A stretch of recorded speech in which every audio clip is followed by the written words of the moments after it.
Ձեռք բերեք իտալական նրբագեղ ու բարձրակարգ սալիկների նշված տեսականին, վճարելով բացառիկ 4400 դրամ 1 քառակուսի մետրի համար։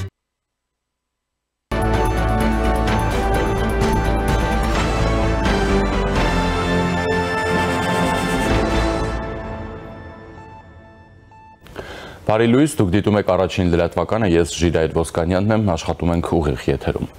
Հունիսի 13-ից սկիզբ առած Իսրայել-Իրան պատերազմը բորբոքվում է եւ դատելով կողմերի հայտարարություններից այն դեռ հեռու է կանգ առնելուց։ Կողմերը շարունակում են փոխադարձ ինտենսիվ հրթիռակոծությունները, հաճախ թիրախավորելով նաեւ քաղաքացիական օբյեկտներ։ Միևնույն ժամանակ նախորդին հայտնի է դարձել, որ Իրանի իշխանությունները ուղիղ բանակցություններ են սկսել Միացյալ Նահանգների հետ Իսրայելի հետ հակամարտության սրման ֆոնին։ Այս մասին տեղեկացնում է Reuters գործակալությունը։ Իրանի արտգործնախարար Արաղչին ԱՄՆ հատուկ բանագնաց Ուիթքոֆին ասել է, որ Իրանը չի վերսկսի միջուկային ծրագրի շուրջ բանակցությունները, քանի դեռ Իսրայելի հարձակումները չեն դադարեցվել։ Գործակալության աղբյուրները հայտնել են, որ Արաղչիի եւ Ուիթքոֆի միջև բանակցությունները ներառում էին մայիսի վերջին Իրանին ներկայացված ԱՄՆ առաջարկի հակիրճ քննարկում, որն ուղղված էր Իրանից դուրս Սուրանի հարստացման տարածաշրջանային կոնսորցիումի ստեղծմանը։ Իսրայել-Իրան պատերազմում, չնայած Իսրայելը որոշակի առավելություն ունի, սակայն ակնհայտ է, որ նա ինքնուրույն չի կարող լուծել այս պատերազմի ելքը, համենայն դեպս այն նպատակները, որ նա դրել է իր առաջ։ Իսրայելին չի հաջողվի սեփական ուժերով ոչնչացնել Իրանի միջուկային օբյեկտները։ Ստեղծված պայմաններում վճռորոշ է լինելու Միացյալ Նահանգների եւ հատկապես դրա նախագահ Դոնալդ Թրամփի գործողությունները։ Սպիտակ տան ղեկավարի վրա մեծ ճնշում կա եւ որոշ թիմակիցների ու ազդեցիկ հրեական լոբիի կողմից, որպեսզի նա մտնի պատերազմի մեջ եւ ոչնչացնի Իրանի ստորգետնյա միջուկային օբյեկտները։ Առայժմ Թրամփը խուսանավում է եւ վերջնական որոշում չի կայացնում։ Օրերս նրա գլխավորությամբ կայացել է ազգային անվտանգության խորհրդի նիստ, որտեղ պատերազմին ԱՄՆ-ի ներգրավելու մասին վերջնական որոշում չի կայացվել։ Երեկ էլ Սպիտակ տան մամուլի քարտուղար Քելորայն Լևիտը հայտարարել է, որ ԱՄՆ նախագահ Դոնալդ Թրամփը կարծում է, որ Թեհրանի հետ միջուկային ծրագրի շուրջ դիվանագիտական գործակցության հասնելու հնարավորություն կա եւ երկու շաբաթվա ընթացքում կորոշի, թե արդյոք Միացյալ Նահանգները կհարվածի Իրանին։ Հաշվի առնելով այն հանգամանքը, որ Իրանի հետ բանակցությունները զգալի հավանականություն կան, որոնք կարող են տեղի ունենալ կամ չլինել մոտ ապագայում, նա որոշում կկայացնի երկու շաբաթվա ընթացքում գործել թե ոչ, մեջբերել են Թրամփի խոսքերը։ Եվ այժմ կզրուցեմ իրանագետ Արմեն Վարդանյանի հետ։ Ողջույն պարոն Վարդանյան, շնորհակալություն միանալու համար։ Պարոն Վարդանյան, եւ այսպես նախ սկսենք նրանից, թե որքանով է հավանական Միացյալ Նահանգների ուղղակի ռազմական ներգրավվածությունը Իրան-Իսրայել հակամարտությունում, հաշվի առնելով նաեւ արդեն իսկ այսօր առավոտյան մամուլը գրում էր, որ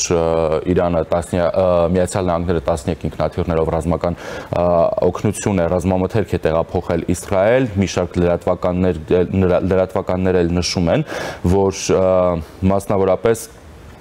CBS News-ը հաղորդում է, նախագահ Թրամփը ստացել է Իրանի Ֆորդու միջուկային օբյեկտին հնարավոր հարվածի ռիսկերի եւ օգուտների վերաբերյալ մանրամասն զեկույց։ Աղբյուրները հայտնում են, որ նա համոզված է օբյեկտի ոչնչացումը կենսական նշանակություն ունի։ Դրա մասին է գրում նաեւ մեկ այլ լրատվամիջոց, Fox-ը, ասում է ԱՄՆ-ում քննարկվում է Իրանի Ֆորդուին միջուկային հարված հասցնելու հարցը, դիտարկվում է նաեւ միջուկային տակտիկական զենքի կիրառումը։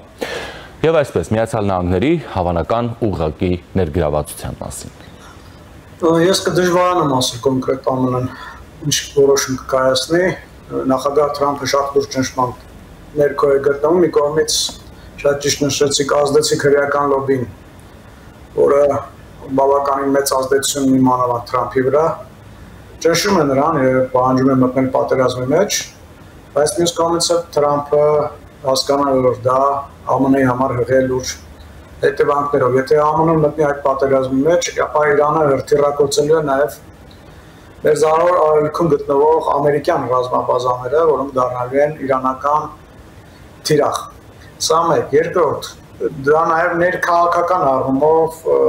դիվիդենդներ չի բերելու Թրամփին, ընդհակառակը խնդիրներ է ստեղծելու։ Ճիշտ է, Թրամփը այլևս հաջորդ նախագահական ժամկետին չի հավակնում նախագահական ժամկետին, բայց նրա թիմակիցները կարող են պարտվել հաջորդ ընտրություններում, եթե Թրամփի որոշումները ԱՄՆ-ին այսպես լուրջ վնաս հասցնեն։ Իրականում այո, խուսանավում է Թրամփը, դեռևս չի հաջողվում դրան համոզել, այսպես ասեմ։ Իսկ իրականում վարչակազմում շատ մեծ են Իսրայելի կողմից պատերազմի մեջ մտնելու կողմնակիցները։ Բայց սա հարցի մյուս կողմն է, ես վերջին օրերին նաև այլ քննարկումներ կան։ Արդյոք կհաջողվի այդ, գիտեք, միայն ԱՄՆ-ն ունի այդ ռումբերը, որը մի քանի մետր ծակելով մտնում եւ այսպես 7-8 մետր խորությամբ կարողանում է ոչնչացնել օբյեկտները։ Բայց հիմա նաև այլ հարց է քննարկվում, արդյոք եթե հարվածի այդպես ԱՄՆ-ն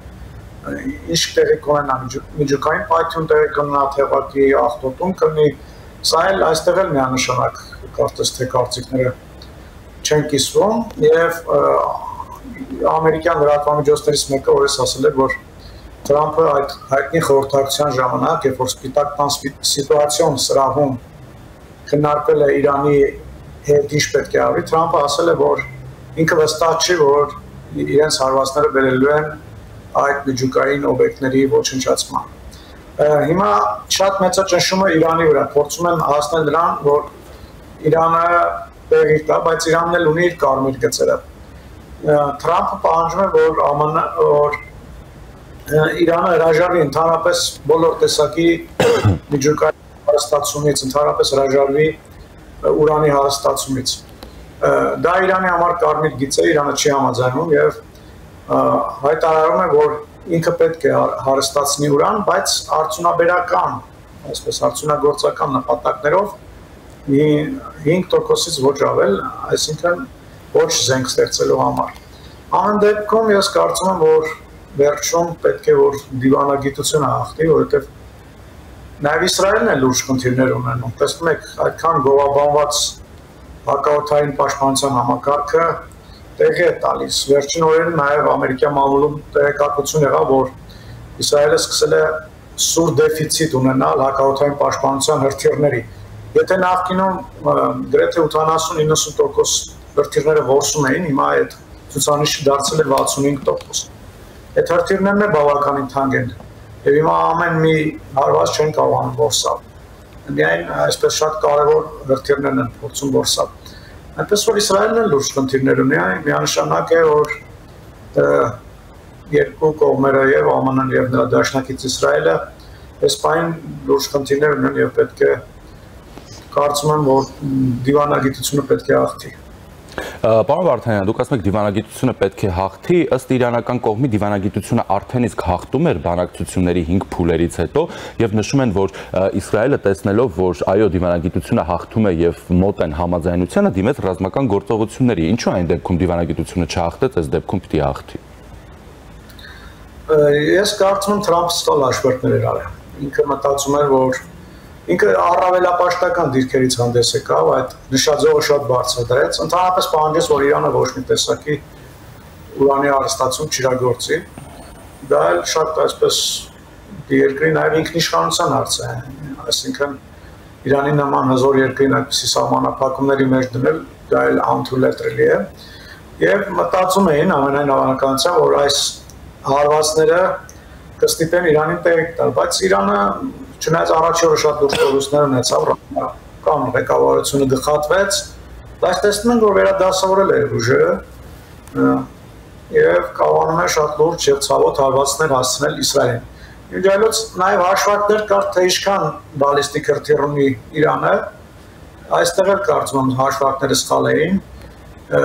Իսրայելական հետախուզության, ԱՄՆ-ի հետախուզության տվյալներում առավելագույնը 2000 բալիստիկ հրթիռ ունի եւ մոտ 15 օր հետո այլևս Իրանը չի կարողանալու հարվածել Իսրայելին, բայց տեսանք, որ Իրանը նաեւ այս պատերազմում այնպիսի հրթիռներ սկսեց գործածել, որոնց մասին նախկինում չէր հայտարարում, որ անակնկալ եղավ։ Նույն այդ Սաջի հրթիռը, որը նորություն էր, ես կարծում եմ տեղյակ չէին Իսրայելում կամ ԱՄՆ-ում, ամենայն դեպս մարտական պայմաններում Իրանը չէր օգտագործել եւ բավականին արդյունավետ օգտագործեց։ Այնպես որ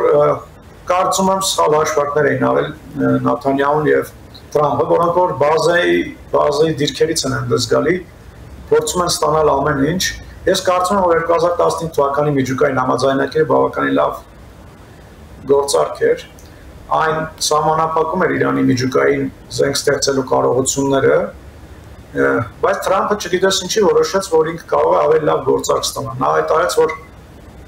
այդ գործարքը դարի ամենավատ գործարքն է եւ ինքը ավելի լավ գործարք կստանա։ Եվ տեսնում ենք, որ դա նրան առայժմ չի հաջողվում։ Հիմա ճնշումների հոգեբանական ճնշումների միջոցով են փորձում Իրանի վրա ազդել։ Ես կարծում եմ նույնիսկ այդ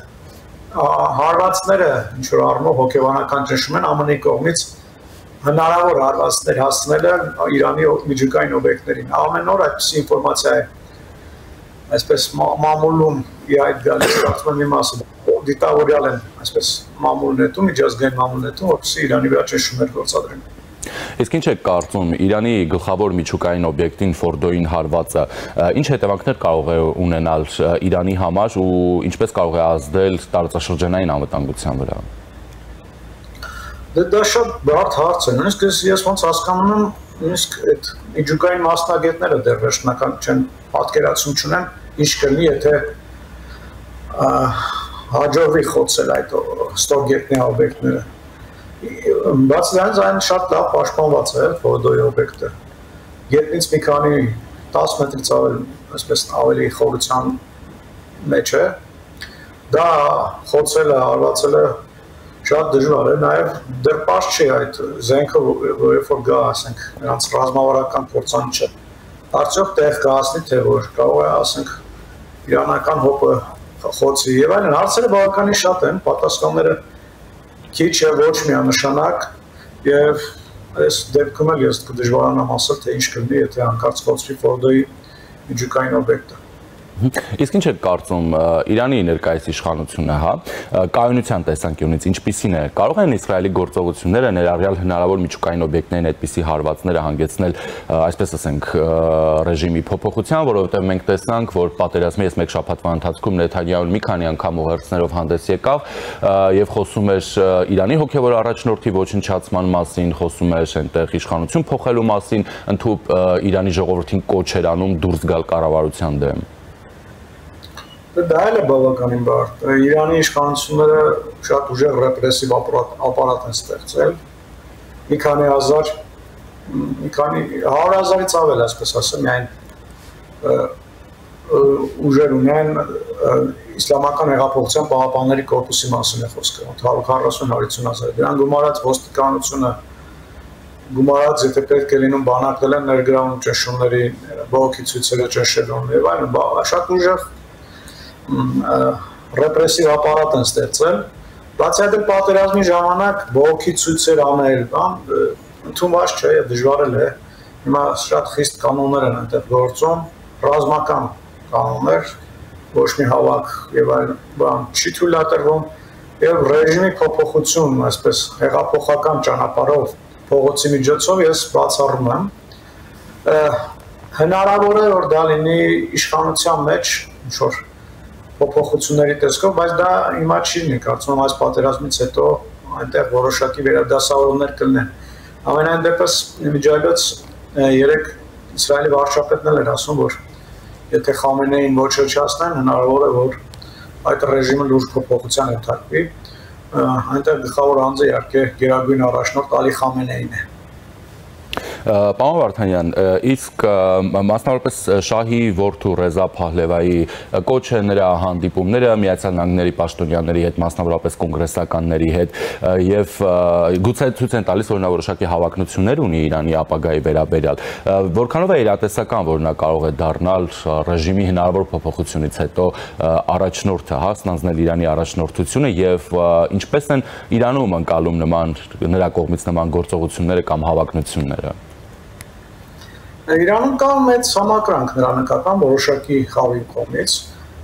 եւ շատերը ատում են գործող ռեժիմը, այսպես ասեմ, չեն սիրում։ Ես նույնիսկ հիշում եմ, երբ որ Ղասեմի Սոլեյմանին ոչնչացրեց, ԱՄՆ-ն սպանեց, շատերը Իրանում անթակույց շրջվում էին։ Այսինքն իշխանություններին նկատմամբ կա մեծ ատելություն։ Իսկ ինչ վերաբերում է Ռեզա Շահ Փահլավիի որդուն, ապա նա վաղուց բնականաբար Իրանում չէ, ԱՄՆ-ում է բնակվում եւ այնտեղ ներսում ինքը չեմ կարծում լուրջ բան կարող է անել, որովհետեւ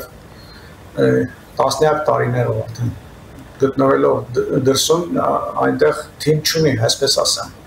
Միգուցե ունի հասարակ մարդիկ, հասարակ կողմնակիցներ, համախոհներ, բայց թիմ որպես այդպեսին, որ կնպաստի նրա վերադառնալուն, չունի, դա չափազանց բարդ է եւ ես չեմ կարծում, թե նա կարող է վերադառնալ եւ հավակնել Իրանի ղեկավարի պաշտոնին։ Էլի բնականաբար խոսենք Իրան-Իսրայել պատերազմի ազդեցություններից Հայաստանի Հանրապետության վրա, մենք տեսնում ենք որոշակի արդեն միգրացիոն հոսքեր ագարակի անցակետում, սա միակ ազդեցությունն է, որ Հայաստանը կրում է։ Ոչ, իհարկե, տնտեսական առումով էլ լուրջ ազդեցություն ենք ունենում, բացասական բնականաբար, տեսնում ենք բազմաթիվ թռիչքներ են չեղարկվում, իրանական Բանդերաբաս նավահանգիստից Հայաստան ապրանքներ են գալիս, օրես Հայաստանի էկոնոմիկայի նախարարը եւ այլ պաշտոնյաներ հայտարարեցին, որ որոշակի տնտեսական կորուստներ կրում ենք։ Այնպես որ տնտեսական առումով էլ Հայաստանը լուրջ մարտահրավերների առջև է կանգնած։ Իսկ ինչ ծավալի, այսպես ասենք, կամ մասշտաբի հոսքերի կարող է Հայաստանը ակնկալել, այսինքն մենք ինչպես տեսնում ենք, պատերազմը հանդարտվելու միտում դեռևս չի ցուցաբերում։ Ես չեմ կարծում, թե շատ կգան, որովհետև այդ մասերում, Իրանի հյուսիսային մասերում, այն մասերում, որտեղ Հայաստանի սահմանակից են, շատ բնակչություն չկա։ Ավելի շատ Ադրբեջան կգնան այդ հյուսիսային Թավրիզի մասերից, որովհետև էթնիկ թուրքախոս բնակչությունը այնտեղ։ Իհարկե թվեր չեմ կարող ասել, եւ նաեւ ամեն ինչ կախված կլինի, թե որքան երկար կտևի պատերազմը, ինչ ծավալներ այն կստանա։ Առայժմ ես չեմ կարծում, որ ռուս-ուկրաինական պատերազմի նման 100,000-ից ավել մարդ կգա Հայաստան։ Կառավարելի են հոսքերը, սպայն որևէ լուրջ խնդիր այդ առումով չեմ տեսնում, բայց նաեւ ամեն ինչ կախված է հետագա զարգացումներից։ Հայաստանի վարչապետը այսօր մեկնում է Թուրքիա Էրդողանի հրավերով, սա երկկողմ այց է, բանակցություններ են ունենալու Ստամբուլում եւ այս այցը տեղի ունենում Իրան-Իսրայել հակամարտության սրման ֆոնին։ Այս հակամարտությունը որքանով կարող է ազդեցություն ունենալ բանակցությունների վրա, բնականաբար այն կլինի ենթադրաբար քննարկման առարկա եւ ինչն է այստեղ միավորում կամ հետաքրքրում Հայաստանին ու Թուրքիային։ Դե կոնկրետ Իրանի մասով Հայաստանը եւ Թուրքիան ավելի շատ Իրանի կողմ են, երկուսն էլ դատապարտել են Իսրայելի գործողությունները, Իսրայելի արձակումը Իրանի վրա, բայց չեմ կարծում, որ իրանական հարցը քննարկվի, այստեղ ավելի շատ երկկողմ հարաբերությունները կքննարկվեն, հնարավոր է դիվանագիտական հարաբերություններ հաստատվեն։ Ալեն Սիմոնյանը օրես ասում էր, որ պատմական է լինելու այցը։ Հնարավոր է նաեւ այլ մի քանի կարևոր որոշումներ կայացվեն։ Սահմանի բացման մասով ես առայժմ այդպիսի պատուհան չեմ տեսնում, որովհետև տեսնում ենք, որ Ադրբեջանը շատ կոշտ դիրքորոշում է որդեգրել այս հարցում։ Այս դեպքում արդեն Պոշն է խաղացնում շանը, Ադրբեջանը խաղացնում է Թուրքիային, իմիջիայլոց 3 քահարաման մարաշում էր գտնվում նաև Ալիևը։ Գիտենք, որ 2 տարի առաջ Թուրքիան շատ սարսափելի երկրաշարժ տեղի ունեցավ, 55-60 հազար մարդ զոհվեց, եւ Ադրբեջանը մի 2 թաղամասի շինարարություն իր վրա է վերցրել, կարծեմ մոտ $200 միլիոն ներդրում է արել, որպեսզի վերականգնի 2 թաղամաս եւ 3 այդ թաղամասերից մեկի բացմանն էր Ալիևը, այսինքն այդքան գումարներ, երբ որ նա տալիս է նաև էժան էներգառեսուրսներ եւ այլն, դա նաև քաղաքականությանը վերածում։ Դրանով կարողանում է ազդել Թուրքիայի վրա եւ Ալիևը կարծում եմ առայժմ թույլ չի տա, որ Թուրքիան Հայաստանի հետ սահմանը բացի։ Պարոն Վարդանյան, ես նաև հանդիպեցի դիտարկումների, որ ի վերջո այո հանգուցալուծումը այս իրավիճակի ենթադրաբար տալու են այդ երկրների դաշնակիցները ինչ իմաստով, եթե Միացյալ Նահանգները ներգրավում է։ Լավ, ենթադրենք Միացյալ Նահանգների կողմից հնարավոր ուղիղ ներգրավվածություն որպես Իսրայելի դաշնակից, Իրանի կողմից որ երկրներն են ներգրավվելու, Ռուսաստանը, Չինաստանը։ Ոչ Ռուսաստանը, ոչ Չինաստանը չեն ներգրավի կարծում, նախ չունեն այդպիսի իրավապայմանագրային բազա, նույնիսկ այս վերջերս Ռուսաստանի հետ ստորագրած այդ հայտնի ռազմավարական գործընկերության համաձայնագիրը չի ընդհանրում, որ կողմերից մեկի վրա արձակման դեպքում մյուսը պարտավոր է պատերազմի մեջ մտնել, բացի այդ էլ գիտենք, որ Ռուսաստանը այսօր այնպեսի ճահճի մեջ է խրված, այնքան խնդիրներ ունի, որ ազիվ իր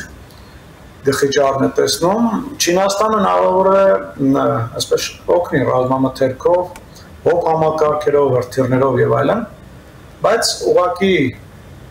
այսպես ներգրավվածություն պատերազմում չի ունենա։ Շնորհակալ եմ զրույցի համար։